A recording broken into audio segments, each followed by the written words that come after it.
মই আপোনালোকক স্বাগতম জনাইছো। দৰ্শকসকল, আজি মই আপোনালোকৰ ওচৰলৈ অসমৰ লগতে দেশ বিদেশৰ বিভিন্ন ধৰণৰ খবৰ লৈ আহিছো। খবৰকেইটা খুবেই গুৰুত্বপূৰ্ণ, গতিকে ভিডিঅ'টো অলপো স্কিপ নকৰাকৈ শেষলৈ চাই যাব। নিতৌ এনেধৰণৰ খবৰ পাই থাকিবলৈ আমাৰ চেনেলটো ছাবস্ক্ৰাইব কৰি ৰাখিব আৰু এটা কৰি লাইক কৰি আমাক উৎসাহিত কৰিব। আহক এতিয়া আমি ভিডিঅ'টো আৰম্ভ কৰোঁ। পৰৱৰ্তী খবৰটো এটা গুৰুত্বপূৰ্ণ খবৰ, এটা বিগ ব্ৰেকিং নিউজ। কোনে কোনে জমা দিব লাগিব ৰেচন কাৰ্ড? জমা নিদিলে প্ৰশাসনে ল'ব কঠোৰ সিদ্ধান্ত। এতিয়াও বহু আদ্যৱন্ত পৰিয়ালে বিনামূলীয়াকৈ লৈ আছে ৰেচন কাৰ্ডৰ চাউল দাইল। বহু চাকৰি ধনী ব্যক্তিয়ে সুযোগ লৈছে ৰেচন কাৰ্ডৰ।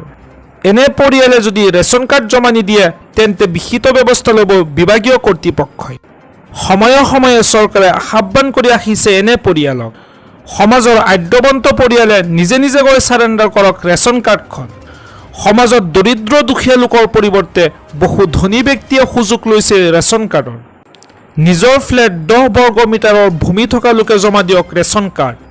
আৰু লগতে দুচকীয়া বাহন 4চকীয়া বাহন থকাসকলেও জমা দিয়ক ৰেচন কাৰ্ড। ট্ৰেক্টৰ থকাসকলেও জমা দিব লাগিব ৰেচন কাৰ্ড। চহৰ অঞ্চলৰ বছৰি 3 লাখ টকা উপাৰ্জন কৰা লোকেও জমা দিয়ক ৰেচন কাৰ্ড।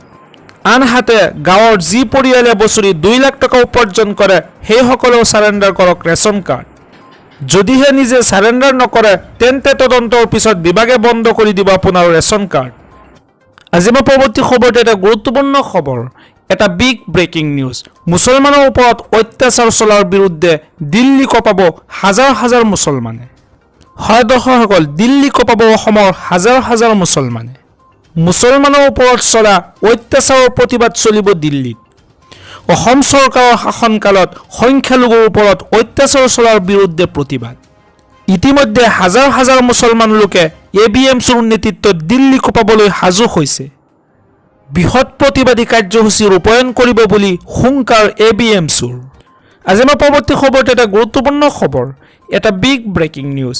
প্ৰতিগৰাকী কইনাকে দিব সোণ আৰু নগদ 1 লাখ টকা। শিক্ষাৰ্থীলৈ বিনামূলীয়া ইণ্টাৰনেটৰ প্ৰতিশ্ৰুতি দিলে কংগ্ৰেছ চৰকাৰে। বিবাহত বহিবলগীয়া যুৱতীসকলৰ বাবে ভাল খবৰ দিছে কংগ্ৰেছে। প্ৰতিগৰাকী কইনাক কংগ্ৰেছ চৰকাৰে দিব সোণ। আৰু লগতে শিক্ষাৰ্থীসকলৰ বাবেও আছে ভাল খবৰ। ৰাজ্যৰ প্ৰতিগৰাকী শিক্ষাৰ্থীসকলক কংগ্ৰেছ চৰকাৰে দিব বিনামূলীয়া ইণ্টাৰনেট সেৱা। ভোটাৰক আকৰ্ষণ কৰিবলৈ চেষ্টা কংগ্ৰেছ চৰকাৰৰ। তেলেংগানাত এই ঘোষণা কৰিলে কংগ্ৰেছ চৰকাৰে। তেলেংগানাত বিধানসভা নিৰ্বাচনৰ দিন ঘোষণাৰ পিছতে এই প্ৰতিশ্ৰুতি দিলে কংগ্ৰেছ চৰকাৰে। বিধানসভা নিৰ্বাচনৰ ইস্তাহাৰত কংগ্ৰেছে বিবাহৰ সময়ত যোগ্য মহিলাক 10 গ্ৰাম সোণ দিব বুলি প্ৰতিশ্ৰুতি দিলে। লগতে নগদ 1 লাখ টকা ছাত্ৰ ছাত্ৰীসকলক বিনামূলীয়া ইণ্টাৰনেট সেৱা দিয়াৰ প্ৰতিশ্ৰুতি দিলে কংগ্ৰেছ দলে। এটা বিগ ব্ৰেকিং নিউজ। যিসকল লোকসকলে এতিয়ালৈকে চৰকাৰী ঘৰ লাভ কৰা নাই তেখেতসকলৰ বাবে চৰকাৰে কৰিছে ডাঙৰ ঘোষণা। চৰকাৰী ঘৰ লাভ কৰা নাই নেকি আপুনি? তেন্তে আছে ভাল খবৰ। চৰকাৰী পকী ঘৰৰ বাবে আজিয়ে কৰক আৱাজ প্লাছত আবেদন। আৰু মুকলি কৰিছে ফোন নম্বৰ। যিসকল হিতাধিকাৰী 2018 চনৰ লিষ্টত নাম অহা নাই তেখেতসকলৰ বাবে চৰকাৰে আৱাজ প্লাছ এপছৰ যোগেদি সুবিধা আগবঢ়াইছে। তেখেতসকলে আৱাজ প্লাছ এপছৰ যোগেদি পুনৰ আবেদন কৰিব পাৰিব। আৰু যদি চৰকাৰী পকী ঘৰ লাভ কৰা নাই তেন্তে দিব পাৰিব অভিযোগ। আৰু লগতে মুকলি কৰা হৈছে ফোন নম্বৰ। আৱাজ প্লাছ এপছৰ যোগেদি ঘৰতে বহি কিদৰে আবেদন কৰিব পাৰিব ইয়াৰ সকলো তথ্য আগবঢ়োৱা হৈছে। সেল্ফ সাৰ্ভেৰ বাবে মুকলি কৰা এপত চলি আছে সকলো ধৰণৰ কাম কাজ। এতিয়ালৈকে আপুনি যদি চৰকাৰী ঘৰ লাভ কৰা নাই তেন্তে আপুনি আৱাজ প্লাছৰ জৰিয়তে আজিয়ে কৰক আবেদন। সকলো তথ্য জানি লওক কিদৰে আৱাজ প্লাছৰ জৰিয়তে কৰিব পাৰিব আবেদন। আৰু লগতে আবেদনৰ বাবে কি কি নথিপত্ৰৰ প্ৰয়োজন হ'ব।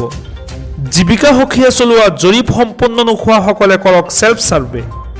আপোনাৰ মোবাইলৰ প্লে ষ্টৰৰ পৰা ডাউনলোড কৰি লওক আৱাজ প্লাছ এপছ 2024। আৰু লগতে আপোনাৰ আধাৰ নম্বৰৰ সৈতে কৰক পঞ্জীয়ন। এই ক্ষেত্ৰত মহিলা হিতাধিকাৰীসকলক দিয়া হ'ব অগ্ৰাধিকাৰ। আবেদনৰ বাবে প্ৰয়োজন হ'ব আপোনাৰ আধাৰ কাৰ্ড, জব কাৰ্ড আৰু আধাৰ সংযোজিত বেংক একাউণ্ট। আৰু ইয়াৰ সম্পূৰ্ণ তথ্যৰ বাবে স্বজৰীপৰ SOP মুকলি কৰা হৈছে। www.pmyg.nic.in ত চাব পাৰিব সকলো নীতি নিয়ম। জৰীপ সম্বন্ধীয় অভিযোগৰ বাবে মুকলি কৰা হৈছে বিশেষ হেল্পলাইন নম্বৰ। হেল্পলাইন নম্বৰটো হৈছে 1800-123-235600। আবেদনৰ সময়ত আপোনাৰ কোনো ধৰণৰ সমস্যাৰ সন্মুখীন হ'লে ফোন কৰি দিব পাৰিব অভিযোগ।